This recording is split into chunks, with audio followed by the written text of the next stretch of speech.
one of the most meaningful experiences from my journey at Good School Alliance in Jaipur. Among all the days, fifth day was most special and impactful for me.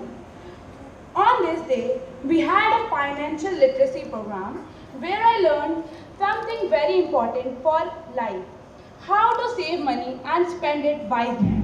This session, this session made me understand that managing money is not just for adults, but a skill we should start learning from a young age. It taught me the value of planning, avoiding unnecessary expenses, and making smart financial decisions. After this session, I also got an opportunity to give a presentation to Sandeep sir, a respected member of Good School Alliance.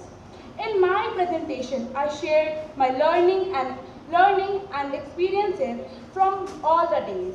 I also spoke about our school's four S, skills